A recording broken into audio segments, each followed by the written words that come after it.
Good morning, it's Shanna. We're going to open the blinds a little bit. We're going to do a tarot collection series. I have no idea how many I'll need to make. I have three-ish areas where I keep my decks. I have a couple bookshelves downstairs. I have a cabinet in the guest bedroom. I have some in my closet, some in my nightstand. And I think that's it. Oh, and then the bookshelf here by my desk. So probably 4 parts. I'm going to try to keep it around 45 minutes or less for each video. I don't want these to become... Anyway, I have no idea how long they're going to be. We're going to do one shelf at a time. So I started downstairs. This is the first shelf. These are in no particular order. They're just how I put them in there. And I put them in there aesthetically. So with all of that being said, let's just dive right in. So the very first deck is a Meg from Rose Honey Ritual. Made me do it way back in the day. I bought this. This was probably one of my first decks that I bought. When I very first started watching TarotTube, and she just spoke so highly of this deck, and I thought it was beautiful. So has the name of the plant on the back, current uses. This is like a pharmacy deck, so I haven't, I'll be honest, I haven't like used this, and so I don't think that there's anything like spells or witchy or anything in this. I think it's just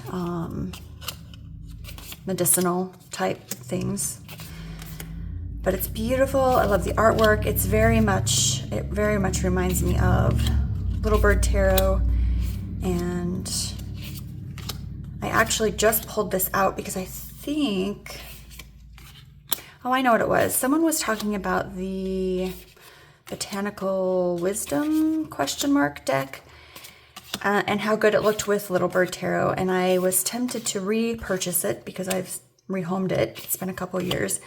And then I remembered I had this deck, which is very much the same kind of colorway, I guess, with those vintage vibes. And I thought that this would look equally as good. So I pulled it out to use with Little Bird. My dog, I tell you guys what, he drives me crazy. He wants to be outside because the sun's shining. Like he'll spend the entire day out there. But if I walk upstairs, he's got to start barking. Anyway, I thought this would look good. I haven't yet put it with a Little Bird, so I'm not sure how it works with it or how it pairs with it, but I'm excited. I think it's pretty, and I like having the messages on the back. It'll be interesting to see how like a pharmacy deck works with this, or with Little Bird. So time will tell. I'll report back, potentially. If I love it, I will report back. Anyway, that is Nature's Pharmacy. I think you can still find this on eBay. That's where I found it because I'm pretty sure it's out of print. But I don't think it's not like a highly sought after deck, so I don't think it was very much. Who's it by? It's the New York Botanical Garden. Well, anyway, you guys can see. Yeah, okay. Moving on, we have the Dreaming Way Lenorand. Again, this was a very early on purchase. I have exactly 2 Lenormand decks. Yes, 2. The guidebook's very cute and tiny, to the point, which I think, most Lenormand books are going to be just that. This is by Kwan Sheena and Lynn Arajo. I'm sorry, I don't know. Sorry. Okay, we've probably all seen this. I think this has been around for a while. Same artist as the Dreaming Way Tarot, and I just love it. I don't ever use tarot. Funny fact, when I first bought this, I didn't know the difference between tarot and Lenormand, so I liked the artwork and I bought it and started reading with it, and quickly realized that it was a different system than tarot. So it always kind of makes me giggle when I think back to what I thought this was. I really don't read Lenormand, but I love the artwork so much, and I have the tarot, so I keep it. I don't mind having 1 or 2 decks that I really truly don't use. I feel like maybe eventually I will, and it's one of those things where, you know, one day I'm going to want a Lenormand for some random reading, and if I don't have a random deck, well, then I'm going to have to go buy one, and I may as well just hold on to that one. Okay, next up is the Squid Cakes Marseille. Again, this is another one that I don't read Marseille, but it was too cute to pass up. Love the backs, love this tone or shade of pink. Everyone swears by this deck. If you want to learn Marseille, that this is a good deck to start with. So again, I'm just kind of holding on to it in case one day I want to learn Marseille. So it would be a good starter deck. And, you know, I've heard this a lot lately, and maybe it goes in phases. Maybe it just tends to happen to a person after they've been reading tarot for a while. But I've started slowing down quite a bit on my deck purchases and becoming a little more picky. And because I have so many now that it's like, it really has to draw me in for me to buy it. And so if I'm going to learn Marseille, I'd rather start with something that I already have versus running out and buying something new. So yeah, I think we've all seen this one. Very cute. I love the tones. It looks very non-confrontational, simple, straightforward, cute. I mean, it's got the Kraken, interesting. And coffee. Does this Kraken make an appearance in multiple cards? So cute with the snail. Maybe it's an octopus. Maybe I'm reading into that. Does it? Oh, there it is again. See a little bit more of this. What does the Kraken or the octopus have something to do with Marseille? Is that a theme in other Marseille decks? Let me know, because I'm curious. Okay.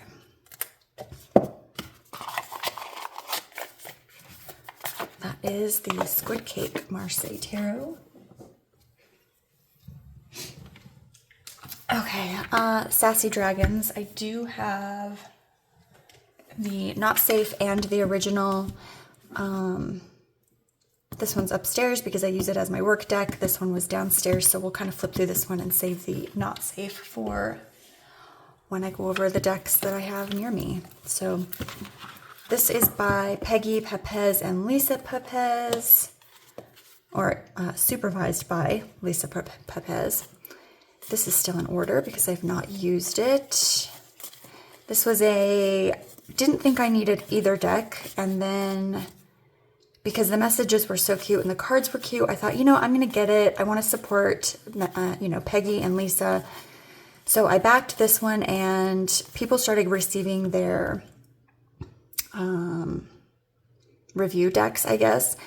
And I don't know, I kind of fell in love with the sweary deck, as I like to call it, and figured I'd probably regret it if I didn't have both. So I backed it, and ironically, the sweary deck is the one I use the most. So I like having both of them, though. And I thought this one would be really cute. You know, if I ever have grandkids, like, it would be a good deck to teach them on. So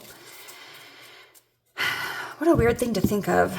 But, you know, it's a thing that's in my mind lately. So there are a few decks that I keep for that specific reason, which, again, is kind of random. And I feel like maybe once the grandkids get older, you know, once they exist and they get older, and if they're not interested in tarot, it'll be something that I will endeavor to donate or move out of my collection, so that if and when I die, or rather when I die, no one has to deal with all of these decks for me. But anyway, that's where my brain is.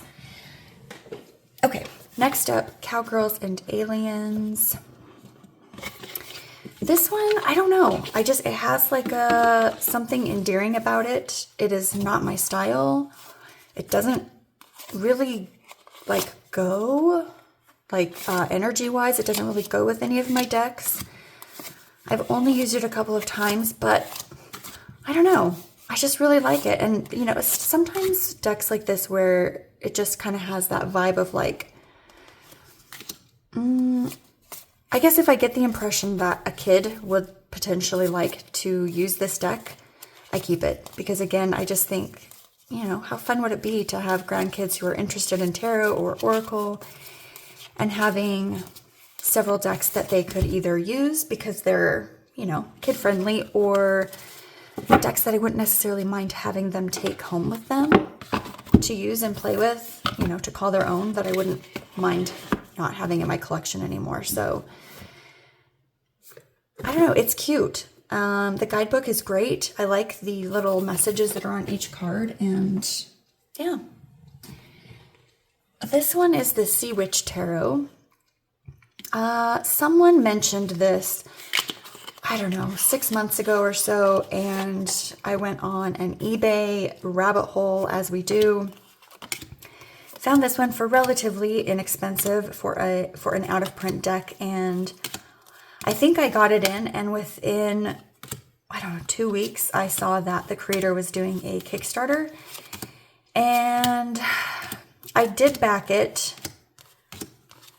but then I backed out of it because I already have it. I guess part of the Kickstarter was that she was upgrading the cardstock. I think she also had gilding on them, and I think the backs were black. But the images as a whole were the same, and I don't like this deck enough to have justified purchasing a second copy. So the Kickstarter didn't fund, unfortunately. I don't know if she's going to try again, but it's a cute deck. I like it. I like the vibe, and I feel like this is another like ocean themed deck that I wouldn't necessarily feel bad about taking out and about with me if, you know, when I go to the coast. And even though it's out of print, I don't like it enough. I don't feel precious with it, I guess. I think I would be fine using it. So yeah, I don't know. It's a weird little deck, but I like it. I like the vibe of it. I think my biggest gripe is, I'm going to pull a couple of these out. My biggest gripe with it is that the images are really kind of blurry. Like, and they're really dark. Like, there's just a lot of details that are lost that I think probably could have been dealt with before print. But that, I don't know. Who knows? I don't know where these images came from, so maybe that's, who knows? Just my opinion. I'm not sure on that. All right. Next, if I can get this in there. Okay, next up I have the Elvine Oracle. This is by the same creator who does the Outgrow Yourself Tarot Oracle. Honestly, I don't really remember why I wanted this so badly, but this was another like rabbit hole moment where I just put it out there in the universe multiple times that I wanted it, was looking for it, and someone had an extra copy. I believe it was an extra copy. Maybe it was just a copy they didn't want, but I think it was an extra. And so I bought it, and I've not used it more than maybe once or twice. Its energy is a little weird. I'm going to take a drink. Have you guys tried this kombucha? It's so good. Yum. I love it. Okay. Yeah, I love Outgrow Yourself. It's one of my go-to everyday decks. It's one that sits on the shelf here next to me always. This one, I don't know, it gives me a little bit of a weird feeling. Not necessarily bad or like evil or anything weird like that, but I don't know. I haven't bonded with it. So again, this will probably be something that potentially could be something that goes to one of my, I say kids, only one of them is really interested in tarot. But who knows? Any one of them could have a kid who's interested in tarot, and I'm fairly certain all three of my kids would be fine with their kids playing with tarot. Who knows? We'll see. These grandkids that I keep talking about do not exist yet, but I imagine one day, perhaps they may. So, okay. Up next, Woodland Wardens. This deck is funny. So, I remember when this was ready for pre-order on Amazon, and I pre-ordered it. And as Amazon does, you know, it's months and months ahead. And during those times, I went back and forth. Do I want it? Don't I want it? And I ultimately decided I did not. So I canceled the pre-order. You know, fast forward a year or two. I don't know how old this deck is, just a few years old. But I saw it everywhere, and I knew there for a while. It was kind of hard to get because it kept going out of stock. And then when I started creating Little Bird Tarot, I really felt like this would look good with it. So you know, it's a mass market deck. I think I got it for $16 or $18. And it's beautiful. And the guidebook is great. You know, it's a great guidebook. The couple of times that I've used it, I've enjoyed it. The messages I got from it were clear and concise, and I have zero complaints. But for whatever reason, I just don't use it. I'm just not that into it. And it doesn't really, in my opinion, doesn't necessarily look that great with Little Bird.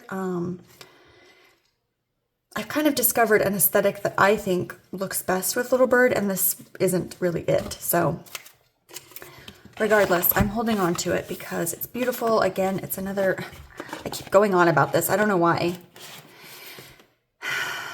It's another easy deck that, you know, grandkids could potentially use. Maybe that's weird. Is that weird? I don't know. It's not weird. And you know what? Even if it is, it's where my head is. So we're just going to roll with it.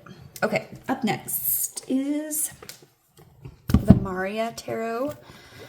I have a couple original, like, I mean, I'm not talking like first editions or anything, but original Thoth decks, and I don't use them. But when I saw this on Kickstarter, I knew I needed it. It was so pretty. I really liked it, and I wanted something that was more artistic, or it's not more artistic because the Thoth Tarot is objectively artistic, right? More painterly? I don't know the right word. I wanted something more like this if I wanted to study tarot, or if I wanted to study Thoth. So yeah, no regrets on this one. It's beautiful. The creator was lovely. Quick story, I actually, again, had to cancel my Kickstarter pledge during her campaign because I think it was like car troubles or something. I don't know. I couldn't afford it at the moment. So I reached out to her and said, hey, sorry, I had to cancel. Are you going to have extra decks afterwards? And she said yes. And actually she said, if you give me your email, I will email you directly when, you know, the extras become available. And she did. She messaged me personally a few times and got my email, did all the things, and saw to it that I got a deck. So she's a lovely person. Highly recommend if you are interested in the deck.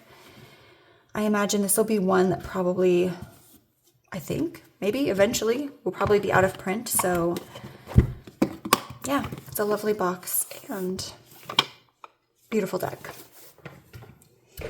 Okay, up next is the Folia. This is another one that I bought partially because I thought Little Bird Tarot would look good with it. I don't think there's any shame in that. Like, I really, you know, I just wanted a collection of decks that I thought my deck would look good with. So this is a beautiful deck.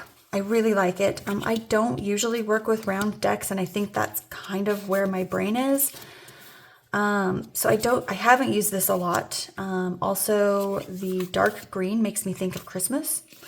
So I tended to use it more in the winter. Although, to be fair, I think that's kind of when it came in, like what, November, October, November, December?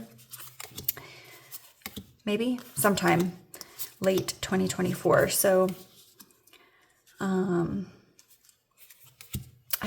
don't really have anything to say about this. I'm not sure that I've used the book extensively enough to even have an opinion.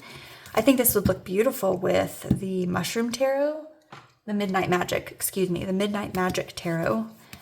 And it does look okay. It looks okay with Little Bird. The tones are nice. I think the jewel-toned Oracle is what I lean towards with Little Bird. So, but I don't know, the round just bugs me. It feels weird on the table, and that's just a weird personal thing. I don't think that's like a universal issue, if you will.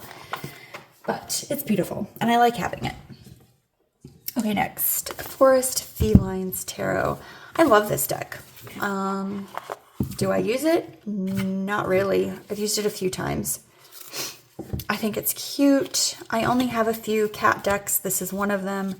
And I'm keeping it. I like the cardstock. I like Llewellyn cardstock. It's nice and flimsy, easy to shuffle. And I just like the vibe. It's a sweet little deck and easy to use. And again, I think it would be a fun deck to have for grandkids, you know, to play with. Although I feel like this one might not be one that I would share. I like it a lot. And frankly, I really didn't see myself wanting this deck. However, when I saw the box, I knew I needed it because I think this is a first box that Llewellyn has created like this. It's like their original big ones, but smaller. And it's just so cute. So I liked the deck enough that buying it for the box made sense. And I like the deck. So, okay, next is the Labyrinth Tarot, which I'm not sure. I guess I've used once maybe that I can think of. The Labyrinth just happens to be one of my favorite movies, which it's so funny. Growing up, telling people that my favorite movie is The Labyrinth, most people didn't know what movie I was talking about. Through high school, through maybe even my 20s, I don't know. And I thought, what a unique, old, strange little movie that I must, you know, have as my favorite. And then when I started hanging out, or I guess not hanging out, but like engaging more with people who were into tarot and like fantasy type things, I realized it's maybe niche, but it's niche with these types of people, which means you probably, because I'm sure that it's probably a lot of your favorite. It's probably a favorite movie of a lot of yours. I think you know what I'm trying to say, but I can't figure out the right way to put it. Anyway, I think everyone watching this probably loves The Labyrinth, is my point. But yeah, I will tell you that I saw it at the drive-in movie. One summer I was at my dad's. I visited him during the summer. He lived in a different state. My parents were divorced. And he took me to that. And I just remember coming home being just like blown away by this movie. That's why I have this deck, all of that to be said. I don't really care for it. The pips are fine. It's pretty. It's nicely illustrated, but just not one I'm really drawn to using. But I love the Labyrinth, so I have it. I think this is the only fan-based deck. I know there's a word for it, but it is not coming to me. I think it's the only fan deck that I have,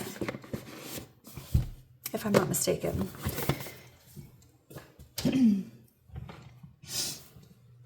All right, up next is the Between Worlds. This is an AI deck. I believe it's the only AI deck I have. Don't quote me on that. Again, I bought it because I thought it would look good with Little Bird. And for that, I was willing to get an AI deck.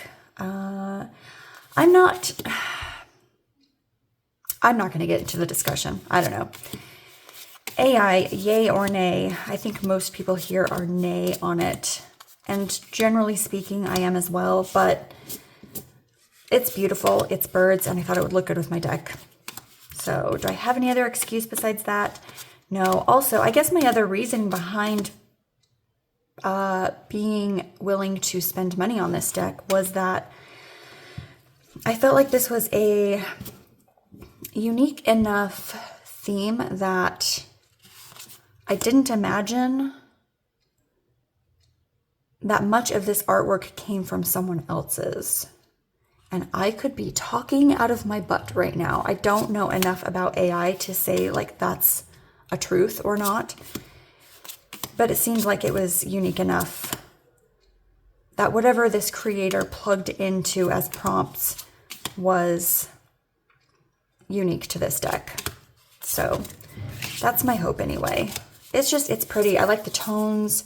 Does it look good with Little Bird? Not really. I mean, I don't know. It kind of does. Like I like the jewel tones. Like I said, it was kind of what I lean towards. It's a little bit in depth. The deck is a little bit in depth. It's a little over my head. And for that reason, I haven't used it much.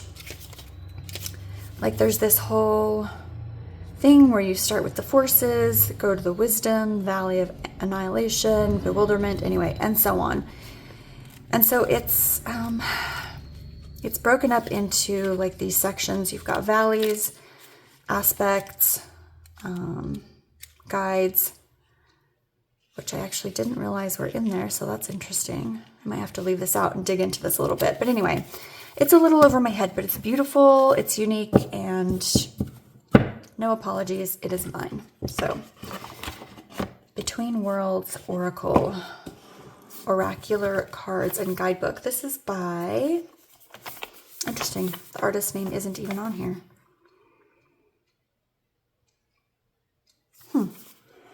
Let's look, just because especially for indie decks, I want to try and say their name. RPL Studios. They are on Instagram. I know if you search this, it will pop up and you can find them on Instagram. I'm sure they've got links. Next is the Birds Oracle deck. This is one that I think, okay, I remember. So the second deck is, I believe, so deck 2, still available on her website. Though when I bought it, she had written on there, I believe that there were like 17 left, and that was several months ago, maybe even a year ago. So I'm not sure if they're still available. I'm going to imagine so. But it's this first deck that everyone who likes these decks wants. It's extremely hard to find. For whatever reason, I guess I had it saved on my eBay, and one morning I got a notification that the entire set was available for purchase. And I think they were asking less than 100, so I didn't even question it. I just hit buy. And so the set is mine. I have an extra of the second one that obviously didn't come in this hard box. It just came by itself. So if you're interested, if you want that other second edition, let me know and we can make that happen. Real quickly, the boxes themselves and the cards are rose petal. Again, this is another one that I bought because I thought it would look good, or at least, you know, theme wise, go well with Little Bird, which it does. I don't like that it doesn't have keywords. It was one of the things that I really didn't think through before hitting the buy button, but I probably would have anyway because it's birds. So here are the backs of deck 1, and it is beautiful. You know, the artist, someone actually drew these images, to my knowledge. I believe this came out several years ago, so before AI became like a universally used thing.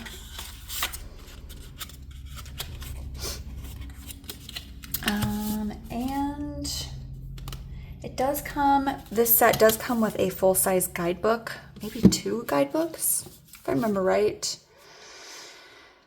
Do I need to run downstairs and get them? No, I will put a picture of the guidebooks, if I can find them, on the screen. This is deck 2, these are the backs, and it's essentially, you know, more of the same, but just different birds. And it's beautiful. Rose petal finish, which, you know, you either love it or hate it. I think it's fine. It shuffles beautifully. It's a nice cardstock. It's nice and it's thick enough that it, you know, you can shuffle it. There's not really any bow to it. I don't know why I'm telling you all this. I'm not trying to like get you to buy it. Just FYI and all that. This was another Kickstarter. The Drifting Moon Tarot is just a Major Arcana edition. This is the first and only Major Arcana deck I have. and that I will ever buy again because I've not used this once. I'm not sure that I understood what a Major Arcana deck was or that it was when I backed it. But it's cute enough that, again, I'm going to keep it for grandkids. And last I heard, the artist was in the process of creating a full deck. So, which, you know, that kind of just, I don't know. If I'm going to create a Major Arcana deck for Kickstarter, this is just my thoughts. If I'm going to create a Major Arcana deck and then later finish, you know, all of the minor cards, the minors and the courts, to make a full deck, I can't imagine not offering the rest of the deck minus the majors to the people who backed me on Kickstarter. I just feel like there's got to be a way to offer that, and I don't think they're going to do that. And I don't know, it's irritating because now, you know, it's like, even if I were to purchase the whole deck, now I've got this Major Arcana deck that I'll probably never use. Although, I guess I could use this in journaling, or I don't know. Just kind of rubs me the wrong way. I don't think it was intentional by any means. These artists, I doubt, you know, went into it with that intention, but artists are Lee White and Grace Celine. Artist and writer. Okay. Next is the Fallen Angel Oracle cards. This one's a funny deck. Who had this? I feel like maybe Meg. Meg had this one. And then maybe I saw it a couple other places, and I just thought, you know, I don't work with angels. Let's get the deck. Here are the backs. And I still don't work with angels, but I just thought it was pretty. I don't recall there being any other reason besides that. So I did use it a few times. And one of those times, I don't remember which card it was. Whatever card it was a little bit eerie, the reading. And I remember finishing the reading, and then I went and took a shower. It was like morning, I don't know. And I just had an icky feeling. I don't know enough about angels to be like, oh, well, some angels are bad or mean. I have no idea. And I was freaked out enough that I just put the deck away, and I haven't used it since. So why do I still have it? I don't know. Because every time I've thought about rehoming it, you know, I put it with the other decks that I want to rehome, and then I pull it out. So, you know, am I being called to like learn more about these angels? Did it have a message for me and I was receiving that message and just misunderstanding it? I don't know. Am I thinking about it too much? Maybe. I don't know. I can't rehome it. It's here with me for now to stay. So it's in one of these horrendous boxes, which, you guys, tarot has been around long enough that I do not think that these publishers are so clueless that they don't know that we hate these boxes. I don't understand. So, I forgot how it went in. Anyway, if you have this deck and you've had any unique experiences with it, I would love to hear what that experience was. This is by Seiko. I assume that's how you pronounce it, Seiko Books. So, okay. Next is the Crow Tarot. This one, I believe, has been around for several years. MJ Cullinane. I did not need this deck. I was not called to it. I was not tempted by it. And then Little Bird happened, and I just thought, you know, maybe I need all the bird decks. There aren't that many. It's mass market. I think I spent less than 20 on it and brought it home. Quickly discovered that it has multicolored borders, which I go crazy for. I love it. So I really like it, other than the fact that the images are quite dark, intentional or not, they are dark, and they feel a little bit, I want to say muddy, but like maybe just oversaturated, because I just feel like you're not getting any of the details. Again, maybe that's intentional. I don't know, but it bugs me. So I don't use it a lot, but I like having it. I do find, however, that this deck has a voice, and it's not afraid of telling me to pull it out. So like, even if I'm like, well, I don't really want to use the deck, it gets a little bit loud, it gets in my head, and so I wind up pulling it out and using it. It's funny, I don't know. Sometimes I just let the cards tell me what they want and I do it, so. Yeah, I like it. I like having it in my collection. No regrets. I think this is the only, yeah, it is the only MJ Cullinane deck I have and that I'm interested in having, so. Also, I was pleasantly surprised at how well it shuffled. These are the backs, in case you haven't seen it.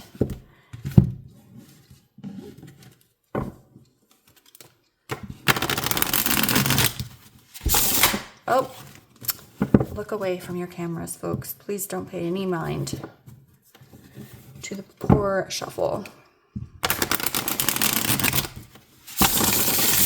Okay, much better. Anyway, I don't know why I have to prove it to you. Like, you don't already know. You probably have this deck. I bet every single one of you watching this has this deck. But I like to shuffle cards. So, the Crow Tarot. All right.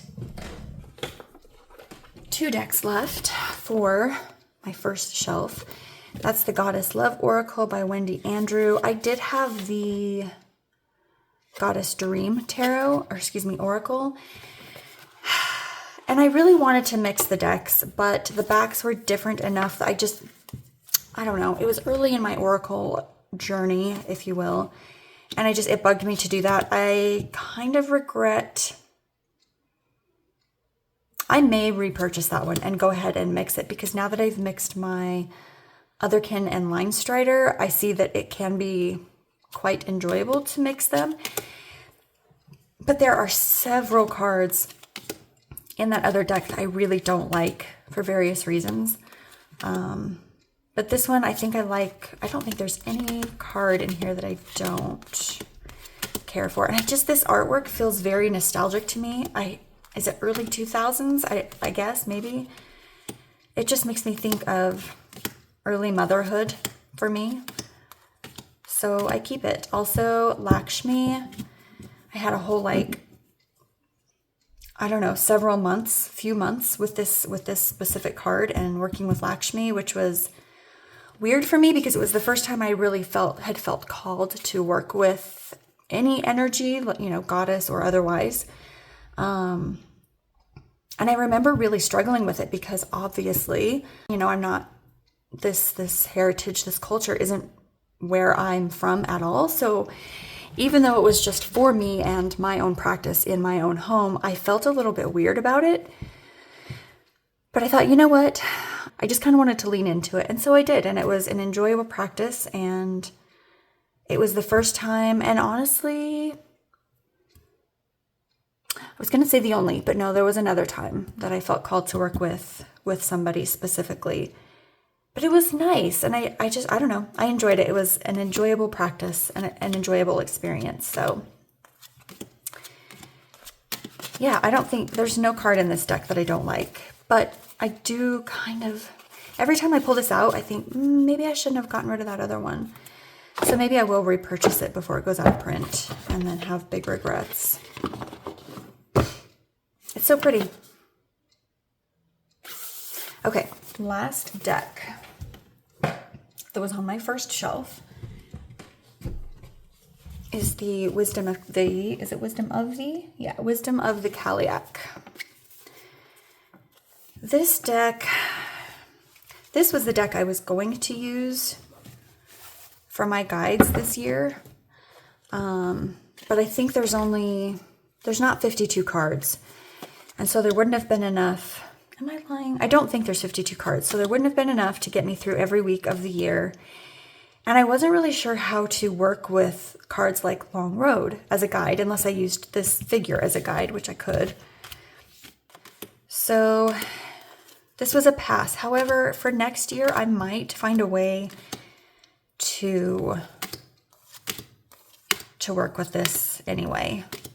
It's such a lovely deck. I haven't used it. I'm not sure how to use it, but it was one that I knew I wanted. Blackthorn. Blackthorn, in case you don't know, is the name of the art on the back of Little Bird Tarot. So love that. And it's just, I don't know, it's beautiful. I'm not sure how to use it. I have no idea, but I feel like it's a strong enough energy that when it's ready, it will let me know. So, like I said, this will be first of several installments for my deck collection. I feel like I kind of needed to do this for me more than anything, because I've lost track of what decks I own, and I had a list going there for a while, but I stopped keeping track of them. However, at the end of last year, as you've seen, I've started writing down every month what decks I bring in. So at the end of the year, I can update my list, which is my goal. And I've kept up with that. So each month now I have a record of what decks I've brought in. So all of that being said, having a video that I can potentially just maybe make a list of as I go while I'm editing would be helpful in recreating that list. So, okay, well, that's all I have for this week. I thank you for being here. Subscribe if you really wanna, and I'll catch up with you then. Bye.